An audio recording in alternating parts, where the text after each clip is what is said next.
Hello everyone and welcome back to another video, and today I'll be reading in full colour Captain Underpants and the Attack of the Talking Toilets. This book has more action, more laughs, more flipperama. The second epic novel by Dave Pilkey. Tra-la-la.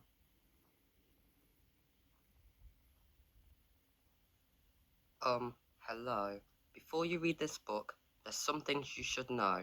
So Harold and I have created this informative pamphlet to fill you in on the details.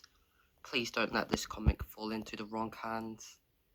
The Top Secret Truth About Captain Underpants by George Beard and Harold Hutchins, who deny everything. Once upon a time, there were two cool kids named George and Harold. We are cool, me too. They made their own comics about a superhero named Captain Underpants, tra-la-la. Everybody thought their comics were funny, ha ha ha ha ha ha ha. Except for their mean old principal, Mr. Crop, blah blah blah blah. One time, Mr. Crop was being mean to George and Harold, blah blah blah. So they brought the 3D hypno ring. They hypnotized Mr. Crop, I will obey. Then they turned him into Captain Underpants. But Mr. Crop thought he really was Captain Underpants. He jumped out the window to fight crime. Uh-oh, tra-la-la. George and Harold tried to stop him, but then had to save the world first. Kaboom, bad guy. When they got back to school, George poured water on Captain Underpants' head. He turned back into Mr. Crop, but something was wrong, blah blah blah. Because now, for some strange reason, every time Mr. Crop hears somebody snap their fingers snap, he turns back into Captain Underpants, tra-la-la. So whatever you do, please don't snap your fingers around Mr. Crop. Please, please, please don't snap those fingers. This has been a public service announcement from George and Harold, who still denies everything. The end. Chapter 1, George and Harold. This is George Beard and Harold Hutchins. George is the kid on the left with the tie and the flat top.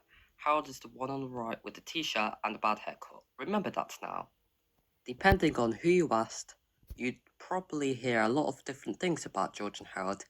Their teacher, Miss Rubble, might say that George and Harold were destructive and behaviourally challenged. Their gym teacher, Mr. Mina, might add that they were in a serious need of a major attitude adjustment.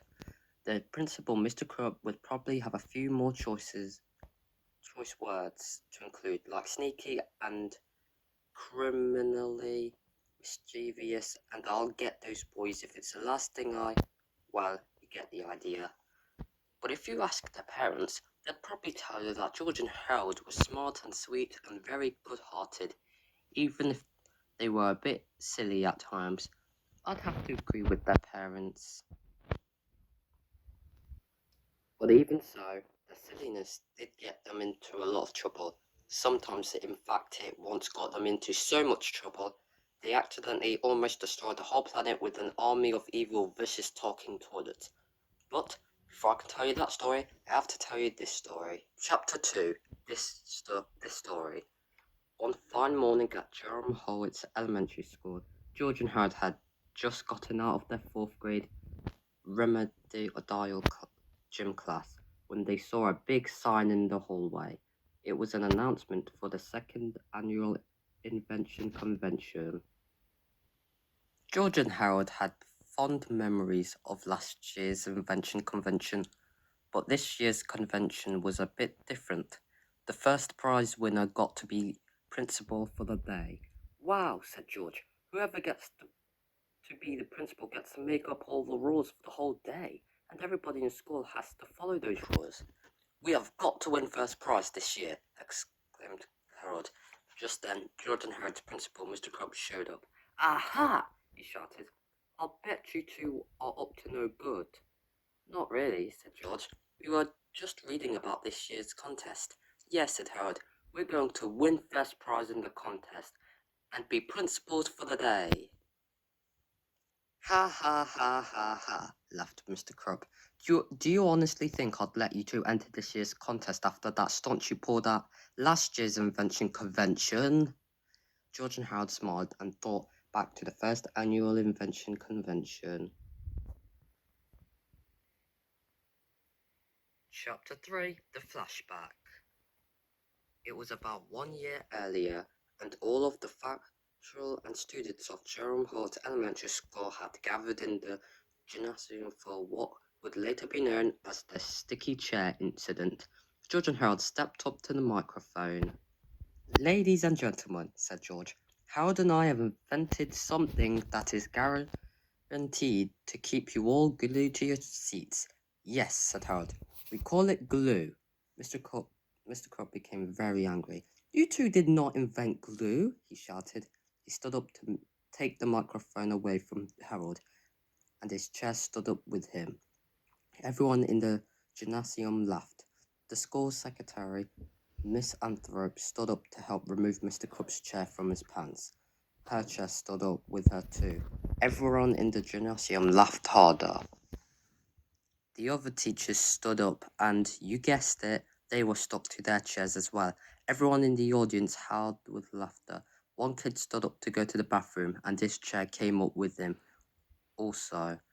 The audience stopped laughing so hard they all quickly checked the chairs, and suddenly the laughter stopped completely. Everyone in the whole school was glued to the seats. You see, while it was true that George and Harold had not invented glue, they had invented a new kind of glue by simply mixing rubber cement with concentrated orange juice mixed. They had created a quick drying body heat activated glue. Then they applied this special glue to every seat in the gymnasium except theirs. Only that morning, everybody in the gymnasium was glaring at George and Harold and seething with anger. I've got a good idea, said George. What? Asked Harold. Run! Cried George. George and Harold were grinning from ear to ear, remembering the silly invention and the chaos that followed. That was hilarious, laughed Harold. Yeah, chuckled George. It'll be hard to top that this year. Well, you won't get a chance this year, said Mr. Crop. He took out a magnifying glass and held it up to the fine print on the sign. This contest is open to all students in the 3rd and 4th grades except George Beard and Harold Hutchins. You mean we can't enter the contest? Asked Harold. It's worse than that, laughed Mr. Crop. You boys can't even attend this year's convention. I'm putting you two in study hall that whole day. Mr. Crop turned and walked away, laughing victoriously. Rats, said Harold. What are we going to do now? Well, said George, you know the old saying, if you can't join 'em, beat 'em. Chapter 4 The Invention. Early that evening, George and Harold sneaked back to school with their supplies. They crept into the gymnasium and peeked around. I think somebody's still in here, whispered Harold. Oh, it's just Melvin Sneedley, said George. Melvin was the school brainiac. He was busy putting some last-minute touches on his new invention for the contest. We should wait here until he leaves, whispered Harold. No way, said George. He could be here all night. Let's just go over and talk to him. When Melvin saw George and Harold approaching, he was not happy. Oh no, he said. I'll bet you guys are here to mess with everybody's inventions. Nice guess, said George. Listen, we promised not to mess with your invention if you promised not to tell anybody that you saw us here tonight. Melvin looked lovingly at his invention and reluctantly agreed. I promise, he said. Great, said George. Say, what is that invention of yours anyway? It just looks like a photocopy machine. Well, it used to be a photocopy machine, said Melvin, but I've made some major adjustments to it. Now it is an invention that will revolutionize the world. I call it the Paste D2000. It'll revolutionize the world, and you named it Pesty, asked Harold. Yes, said Melvin. PATSY is an acronym for photoatomic transomgobulating yetofantriplatonic zanziptomizer. I'm sorry I asked, said Harold. Guys, I might have called Patsy Pasty. Oh well, I'll just continue. Allow me to demonstrate, said Melvin. The Patsy 2000 can take any two-dimensional image and create a living, breathing, three-dimensional copy of that image. For example, take this ordinary photograph of a mouse. Melvin placed the photo of the mouse onto the glass screen of the Patsy 2000 and pressed start.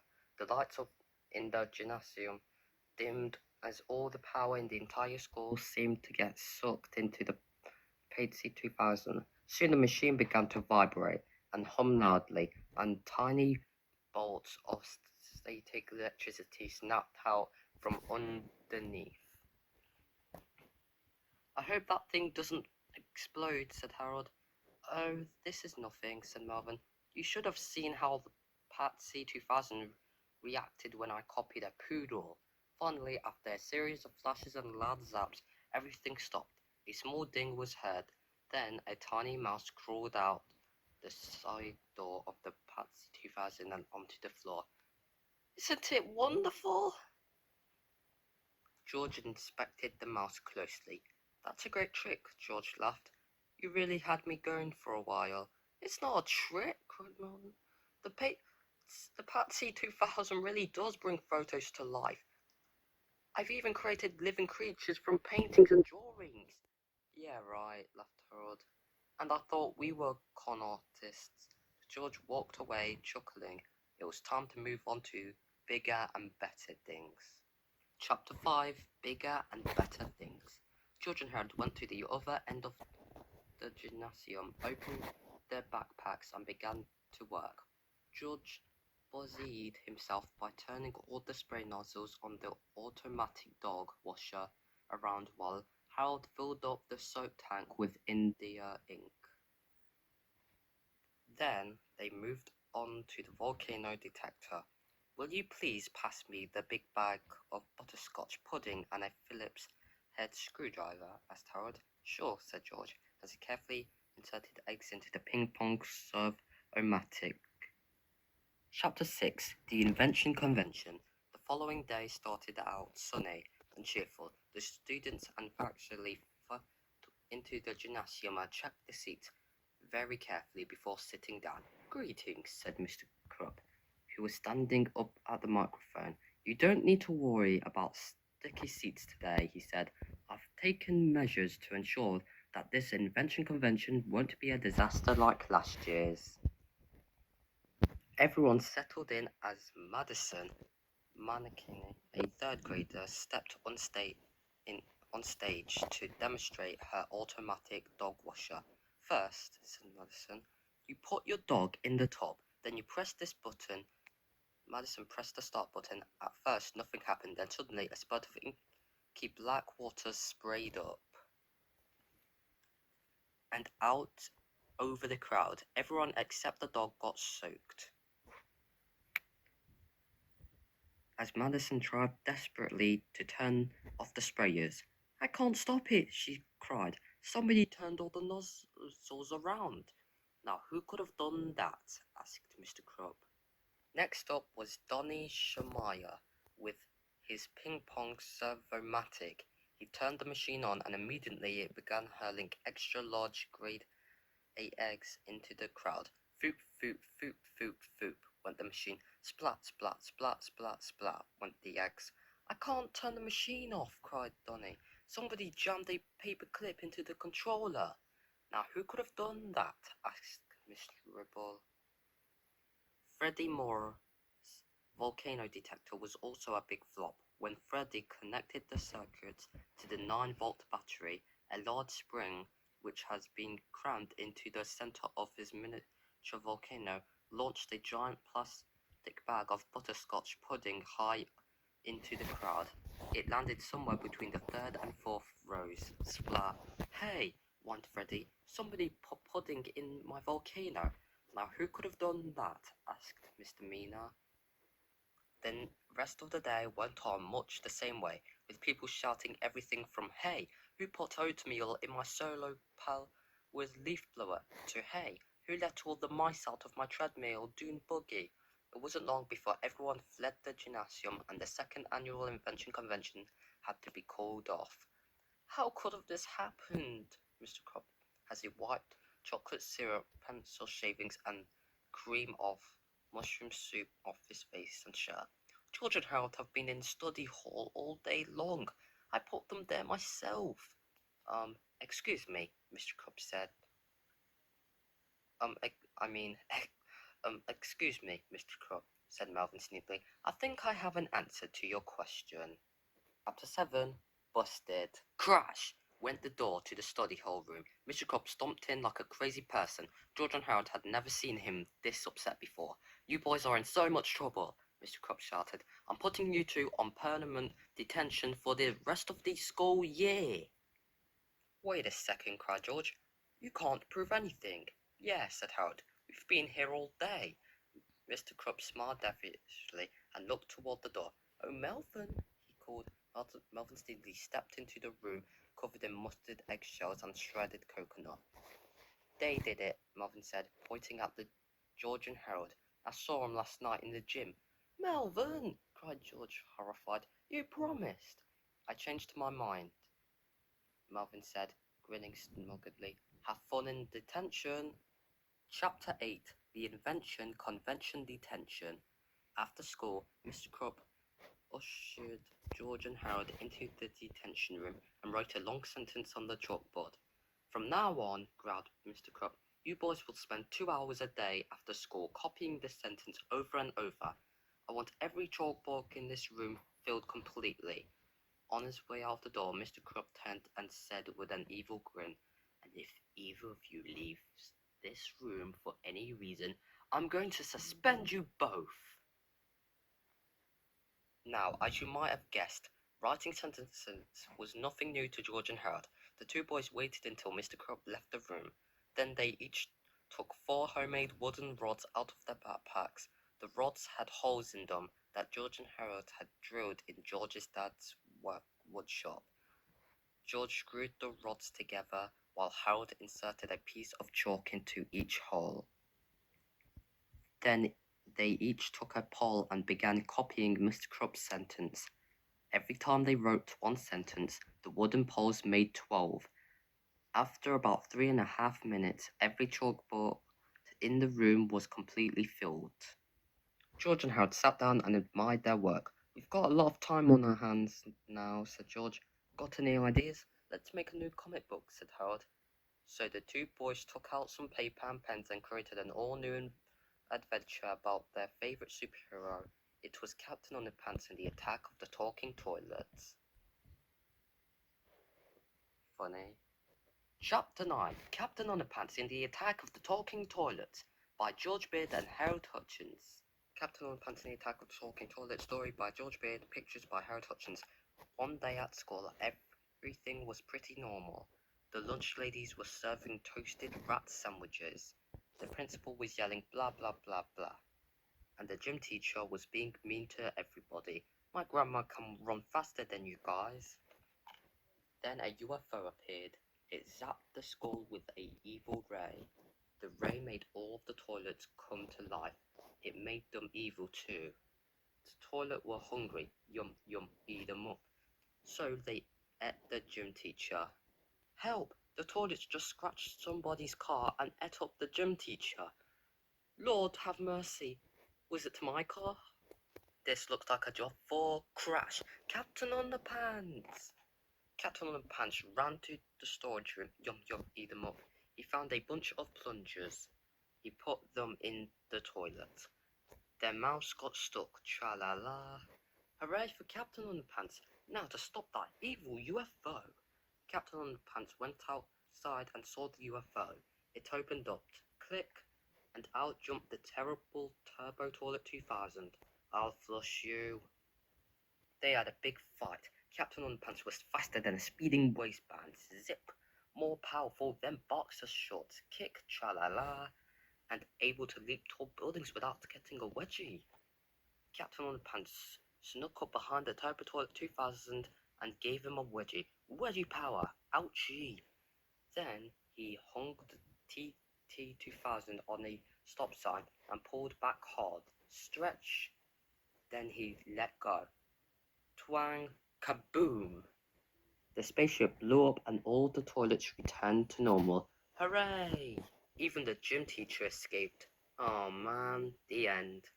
Chapter 10, A Big Mistake. George and Harold sat together in the detention room, reading through their newest comic book and beaming proudly.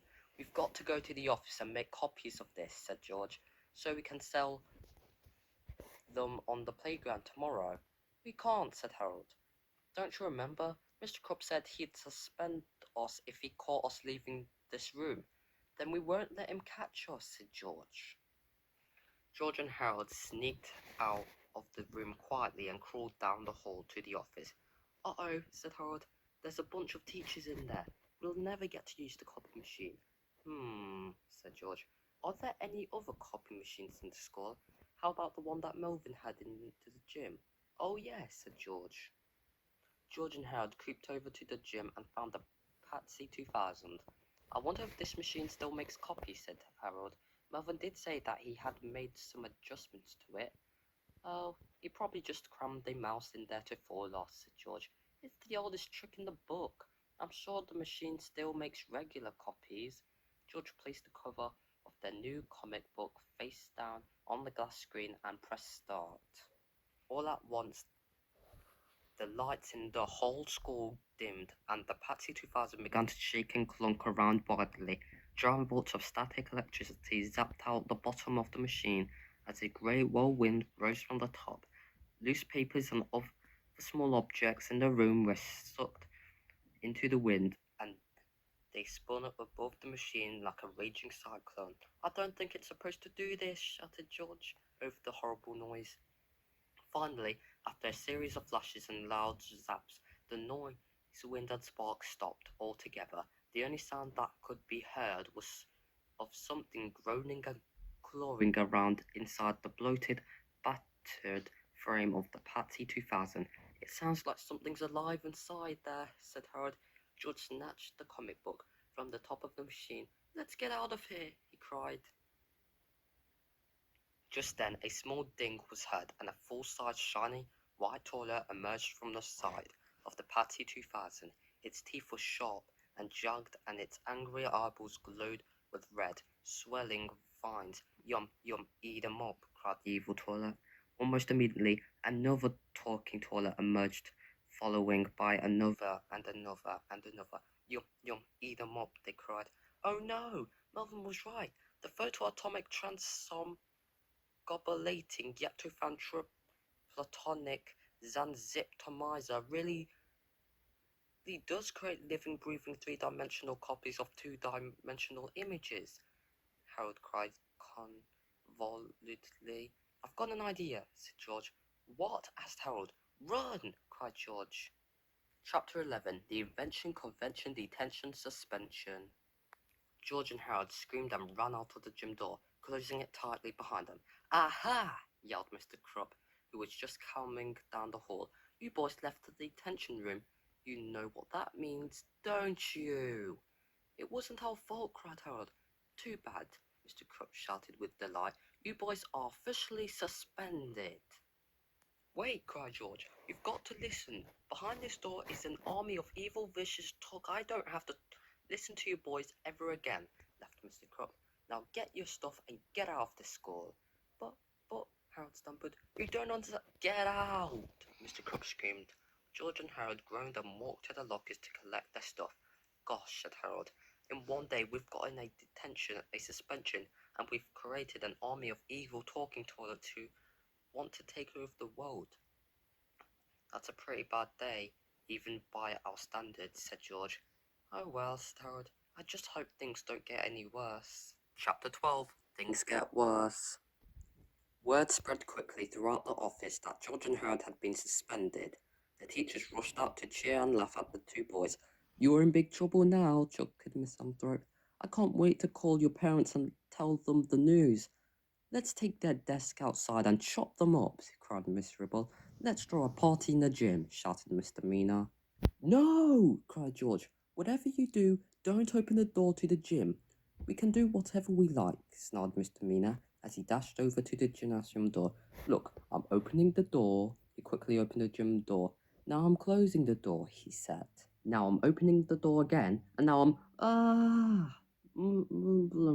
An evil toilet had stuck its mouth through the door, snapped Misdemeanor up, and swallowed him whole. Flush! The talking toilets then pushed their way through the open gymnasium doors and spilled out into the hallway. Yum, yum, eat 'em up. The toilets bellowed. Yum, yum, eat 'em up.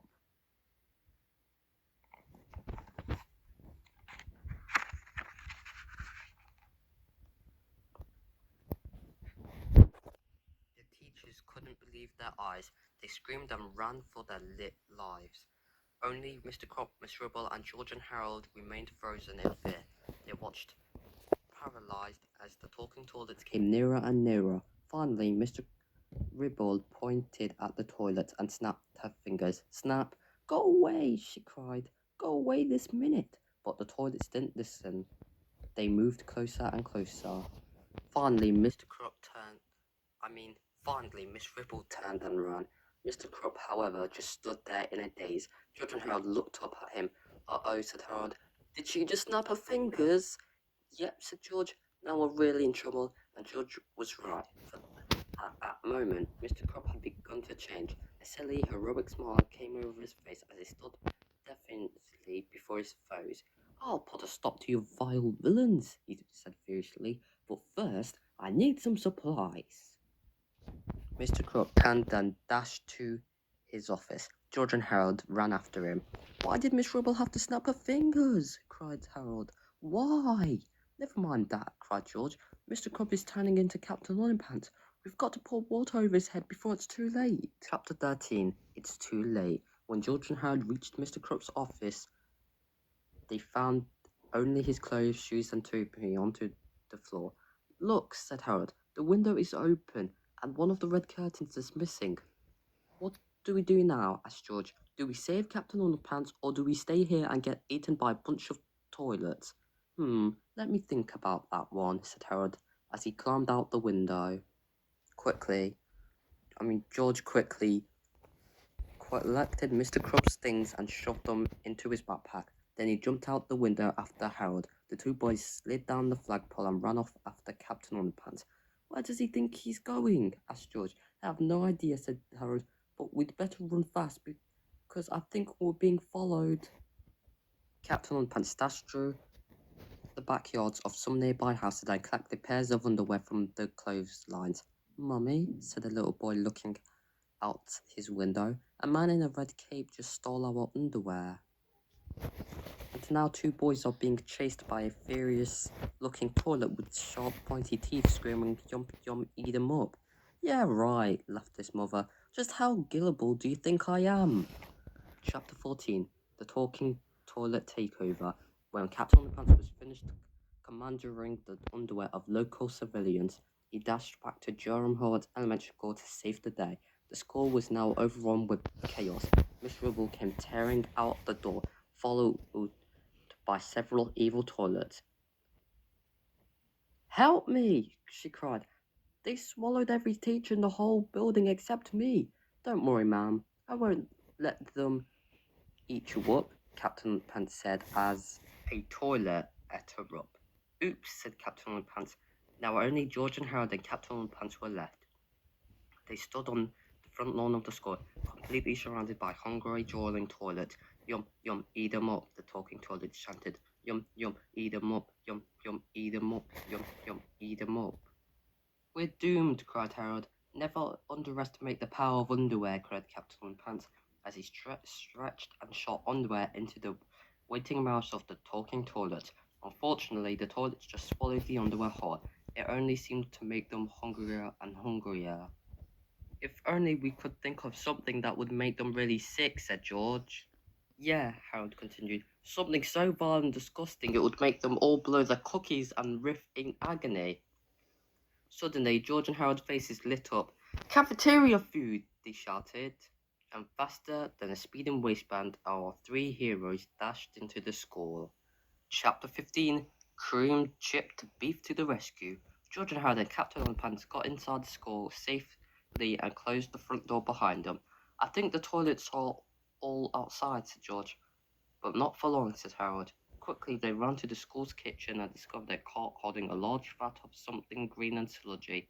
Yuck, said George, holding his nose. What is that stuff? I think it's tomorrow's lunch, said Harold. Perfect, said George. I never thought I'd be glad to see creamed chipped beef. Together they wheeled the tub of stinky green glob down the hallway and out the side door to the school. Captain Underpants sat on the cart and stretched a pair of underwear over his head like a slingshot. Judge stood over him, scooped some cafeteria food into the underwear, and stretched it back. Harold wheeled the cart toward the talking toilets. Tra-la-la, shouted Captain Underpants loudly. The talking toilets turned and saw our three heroes. All at once they shouted, "Yum, yum, eat them up," and the chase was on. Thunk! How Harold pulled the car across the playground as the toilets zipped after them. Fire one! Cried Captain Underpants. George shot a glob of cream chipped beef into the first toilet's mouth. The toilet swallowed it harder. Swallowed it whole. Harold kept pulling as George scooped another serving into the underwear and pulled it back. Fire two! Cried Captain Underpants. Zip went the cafeteria food right into the second toilet's mouth. The whole process repeated itself until every last toilet had swallowed at least 2 servings of creamed chipped beef. We're almost out of ammo, Captain Punch shouted, and I don't think I can run any more, said Harold, huffing and puffing. Don't worry. Look, said George, pointing at the toilets. They had all slowed down and were beginning to groan and wobble around. Their eyes crossed and they turned an odd shade of green. Look out, cried Harold. I think they're gonna hurl. And that's just what they did. George, Harold, and Captain Underpants watched as the toilets upchoked everything they had eaten during the day. The cream chipped beef, the underwear, even the teachers all came out without a scratch. Then the toilet spun around in a small circle and fell to the ground, dead. George checked the teachers. They're alive, he said, unconscious, but alive. Wow, said Harold, that was easy. Too easy, said George. What do you mean? Asked Harold. George pulled their comic book out of his backpack and showed it to Harold. Remember how the Patsy 2000 turned everything on the front cover of our comic book to life? He asked. Yeah, so, said Harold. Well, said George as he pointed to the Turbo Toilet 2000 on the front cover of the comic. We haven't seen him yet. Chapter 16 The Turbo Toilet 2000. Suddenly, the Turbo Toilet 2000 came charging out the front door of the school with a terrible crash. The earth rumbled beneath its mighty footsteps as nearly a ton of twisting steel and raging porcelain descending upon our heroes. Crash. You three meddling fools may have destroyed my army of talking toilets, screamed the Turbo Toilet 2000. But you're all out of cafeteria food. How are you going to stop me? I'll tell you how, Captain Underpants said boldly. With wedgie